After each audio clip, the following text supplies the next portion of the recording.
I've come to terms with the fact that I'm not a hearty man, and I'm okay with that. Your beard says otherwise, sir. It does. That's true. The beard is just for show and to hide the fact that I have a very weak jawline.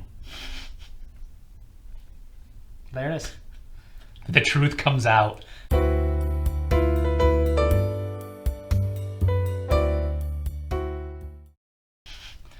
Welcome. We are the Whiskey Laymen. I'm Mac. This is Matt. And today we are talking about Bulleit Bourbon. Matt, why do we have Bulleit Bourbon? That's a great question, Mac. About a month or two ago, when we decided to try drinking whiskey, I went to my local liquor store and asked the fine gentleman who worked there what would be a good whiskey to try for someone who knows nothing about whiskey. And he said, oh, bourbon would be a good start for you. It's typically not as smoky as some scotches can be, I think he told me. And he said it tends to be a little sweeter than a lot of other whiskeys. So that sounded appealing to me. So I found one of the smallest bottles of bourbon I could at the store. Happened to be this bottle of Bulleit. As you can see, we've drank about a little more than half of it at this point.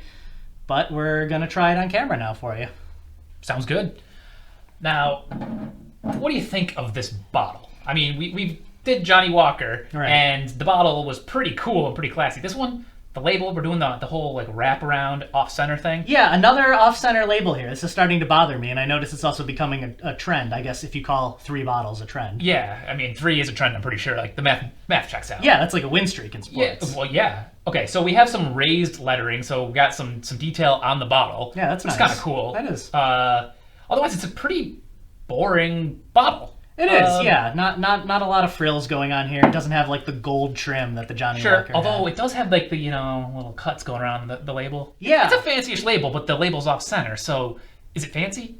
There's no man with a top hat. There is no man with a top hat, and when I think of men with top hats, I automatically think of things that are fancy. Yeah, I think we covered that. Yeah. I just wanted to reiterate that in case they didn't watch our first video. Oh, they should have. But I think looking at this bottle, I kind of get like a rustic country vibe from it. And I just realized it says Frontier Whiskey on the front of the bottle. We're going to the frontier. Right. I'm thinking of like Old West, sure, gold rush type, like a miner maybe, sure, after a hard day looking for gold, comes up and pours himself a glass of Bulleit. I don't know if Bulleit's been around that long. Well, I like to imagine it has been now. Yeah, the story sounds really good. And we'll have some on-screen information for the viewers, I think, of when that is, since we're utterly unprepared for every single video that we do. Sure. That's right. So should we pour it and then see if it is as gold as the gold that it was rushed for?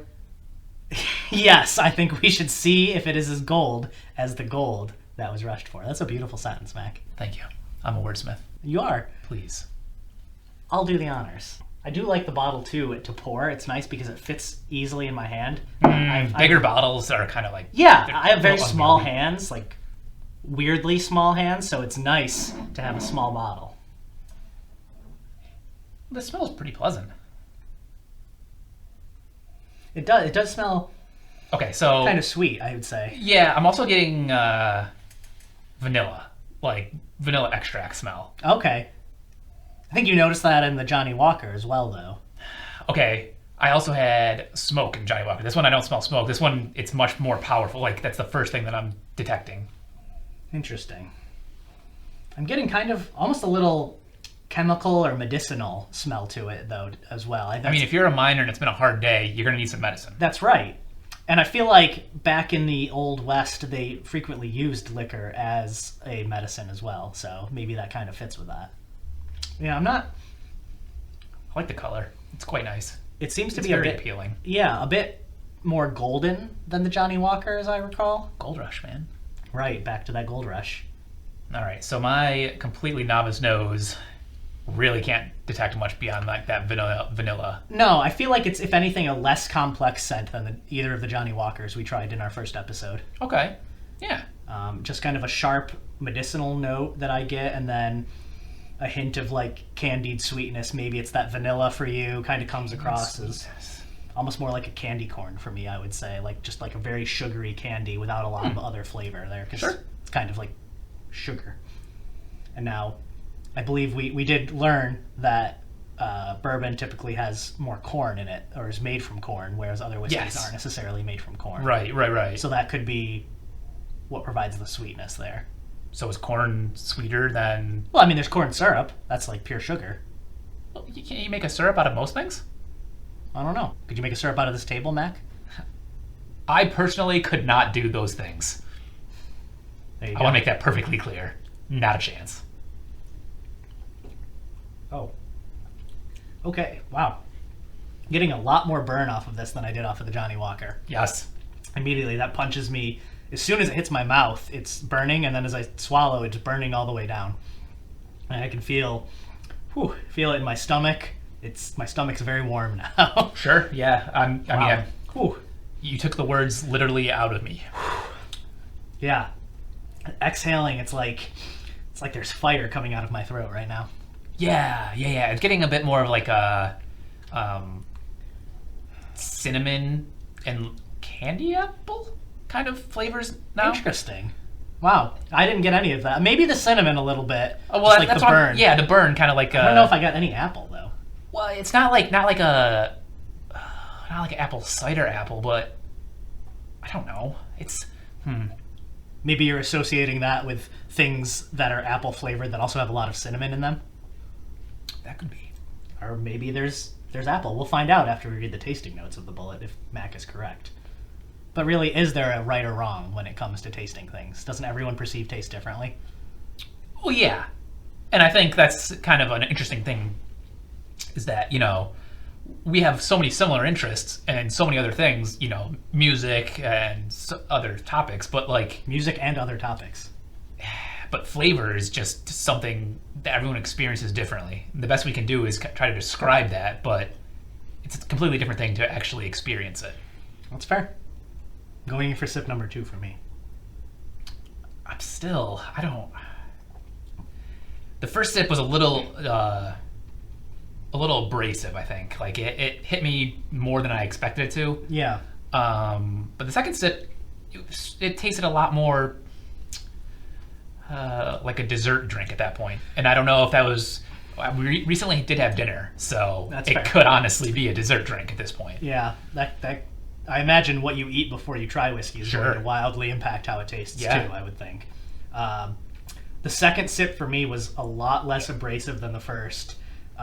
Still burned going down my throat just as much, but didn't burn in the mouth nearly as much. And I wonder if my mouth is somehow coated with it or what the deal is.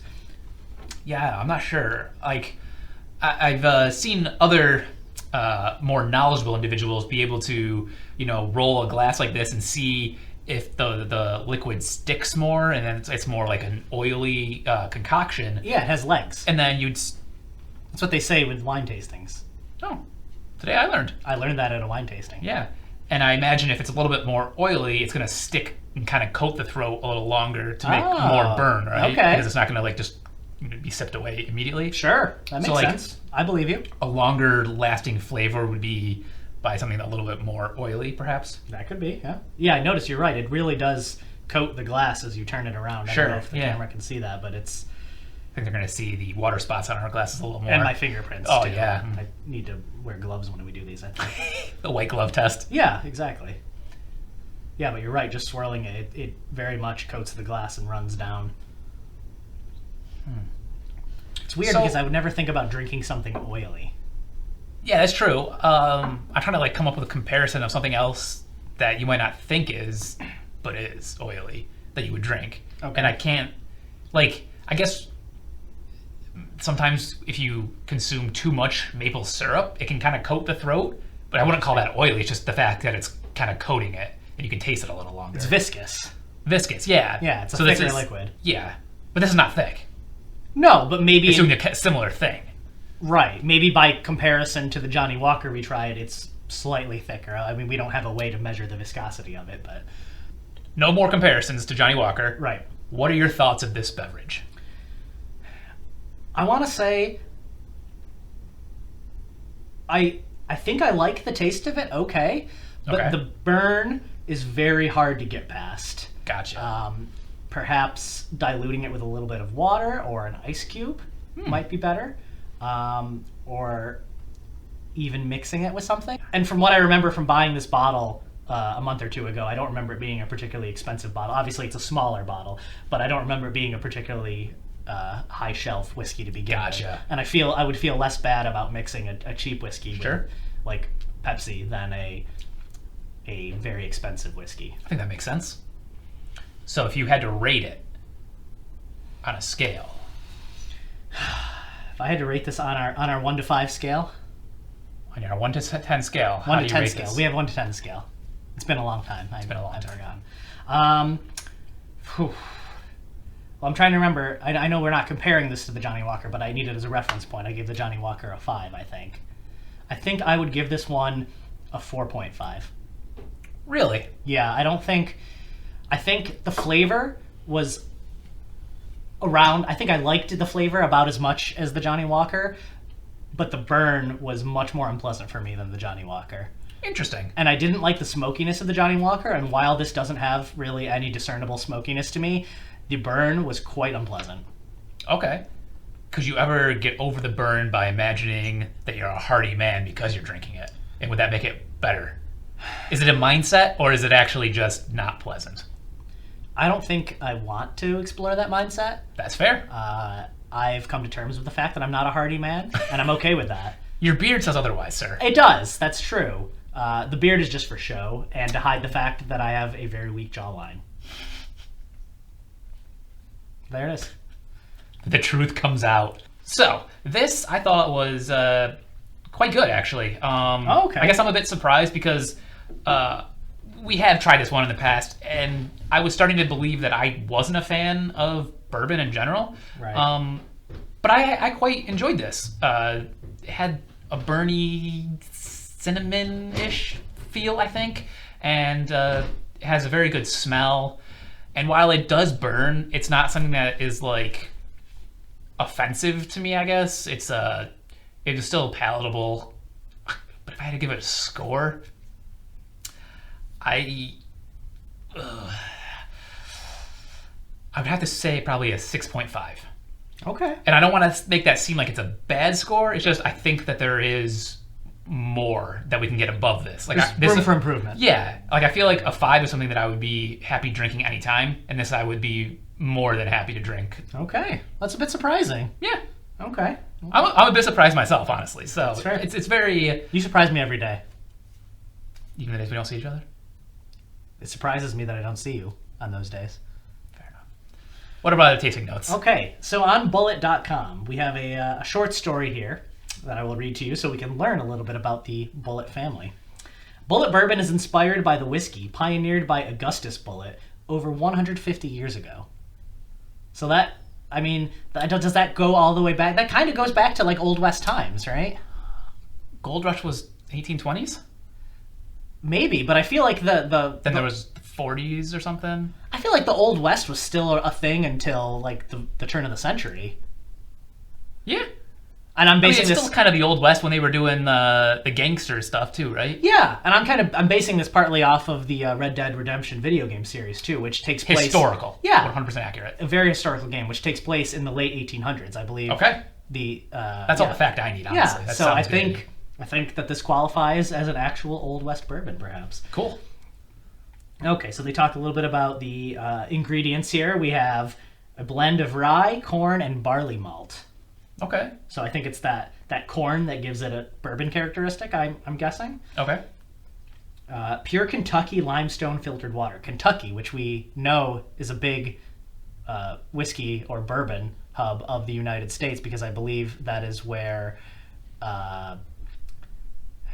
is that where bourbon was created? I feel like I don't know. Like, isn't it kind of like Kentucky, Tennessee, and right? Jack Daniel's is Tennessee, right? right? Yeah. So I feel like it's that area, like kind of the middle southern southeastern United States. You just hit like every adjective for a place Yeah, you like could get the other north, than, like, northwest. the It's northwest, not northwest. eastern, southern, northern, left side part of the earth.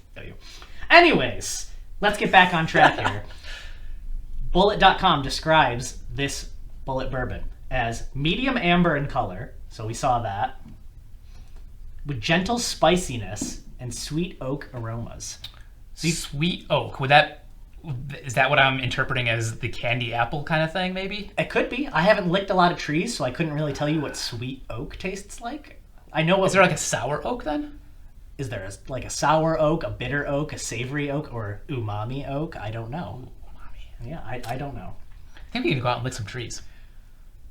We'll talk about it. Okay. Mid palate is smooth with tones of maple, oak, and nutmeg. So it's interesting you said cinnamon because I associate nutmeg and cinnamon as similar types of flavors. So seems like you were on the right track. If it said smooth though, and that's where I would be getting a lot of the burn. So yeah, are we just really bad at detecting these things, or probably yes? That's why we are the whiskey laymen. We are. Yeah.